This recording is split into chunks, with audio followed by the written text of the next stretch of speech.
Imagine for a moment that you stand at the edge of a vast, winding river. Behind you lies the dry, dusty path you've walked for years, marked by tire tracks of late nights in the office, signposts of missed dinners, and the footprints of invitations you never accepted. Ahead, on the far bank, lie the faces of those you love most. The warm smile of a parent, the bright laughter of a friend, the trusting eyes of a child. You know that crossing this river means surrendering the comfort of routine, navigating currents of vulnerability, and risking the unknown. Yet every time you glance back, something holds you in place. The momentum of habit, the fear that if you pause, you'll fall behind. What if I told you that every day you delay that crossing is another dollar spent in the bank of regret, that each postponed conversation, every unplanned hug, and each text left unsent chips away at your wealth of joy? Today, I want to share with you the story of a man who stood on that bank his whole life. He built great things, he achieved success, he wore a smile, but deep within, he carried the silent ache of decisions he didn't make. And what haunted him the most was not what he did, but what he didn't do. He spent decades chasing deadlines, climbing ladders, and checking off boxes.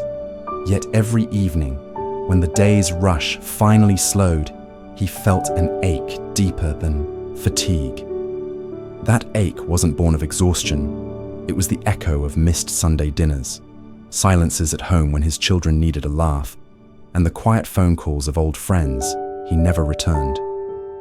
In the pursuit of success, he believed, that time could be borrowed indefinitely, that relationships could wait until tomorrow, or next week, or next year. But life has a way of reminding us, often too late, that time isn't a renewable resource. As the years passed, he watched colleagues retire to beaches and mountain cabins with partners they cherished, partners he, in his ambition, had taken for granted. Birthdays went uncelebrated, anniversaries blended into the background of his busy schedule. He would think, on fleeting weekends, of the hugs he missed, the tears he failed to comfort, the laughter he postponed. Then Monday arrived again, with its unrelenting responsibilities, offering no space for repair or reconnection. One evening, long after the keys to his office had grown cold, he found himself alone in a quiet house. Photos of birthdays and vacations stared back at him, brittle memories of smiles he had watched from a distance. He tried to call his sister, but no one answered. The voicemail beep felt like a lonely drum. His heart sank when he realized that some relationships, once stretched thin, can fracture beyond mending. Regret is not born from failure. It surges from the opportunities we squander. In the shadow of what might have been, he recognized that his greatest mistake wasn't any single decision. It was the pattern of putting people on hold until his success felt secure. And success, he learned at last, is hollow when there is no one to share it with. Fear has its place. It warns us, protects us, and sometimes saves us. But when fear becomes the compass for every decision, it doesn't just limit us, it imprisons us. He always wanted to speak his mind, to stand up in meetings and challenge ideas he didn't believe in. But fear whispered, "What if they laugh? What if you lose your job?" And so, he remained silent. He dreamed of starting a small business, something he'd thought about for years. But fear reminded him of risk, failure, and shame. He stayed in the job he hated, earning steady money, but dying slowly inside. Years passed, and the dreams that once kept him awake at night became foggy memories. He watched others take leaps, fall sometimes, but rise even higher. His regret, not that he failed, but that he never gave himself the chance to. He let fear steal chapters from his story. Fear may feel safe, but it's the costliest landlord of all. The price? A life unlived. He thought learning ended with a degree. Once he had that diploma in hand, he shifted gears toward earning, not learning. Promotions, bonuses, and status became the new syllabus.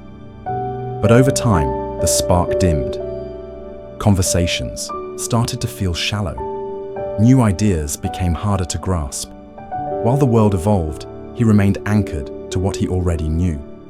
He once said, "I just don't have time to read."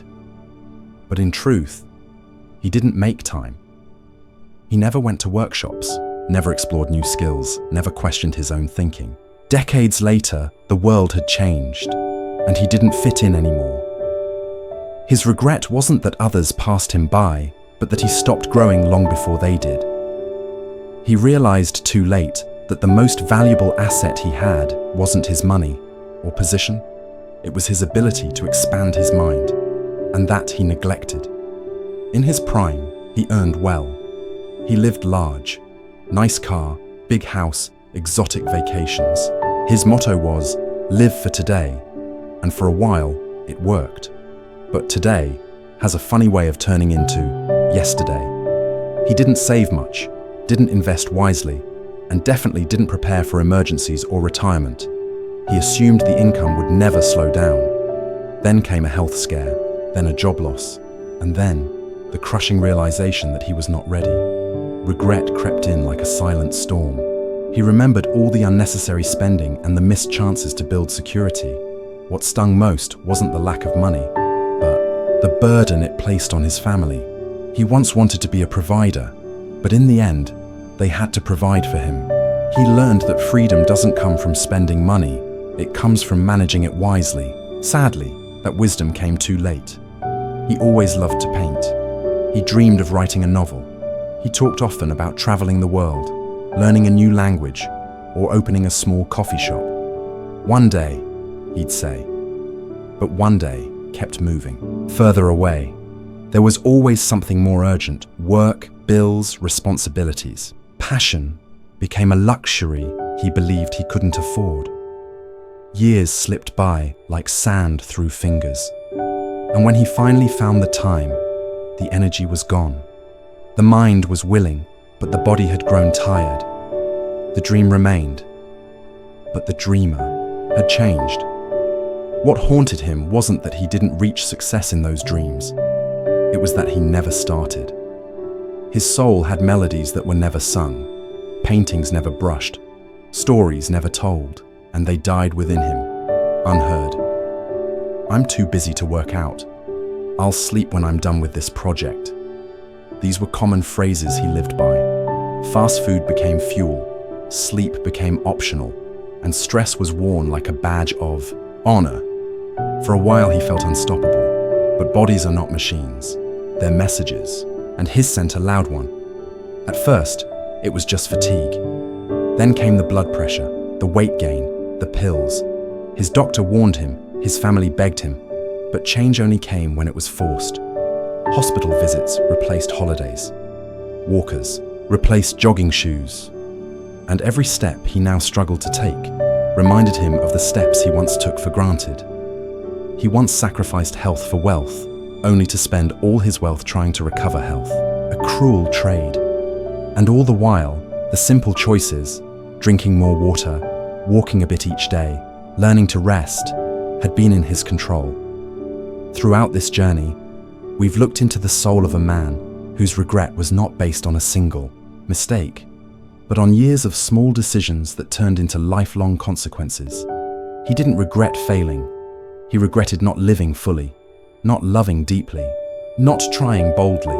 These regrets, neglected relationships, fear-driven choices, missed growth, ignored finances, postponed passions, and overlooked health are not just his.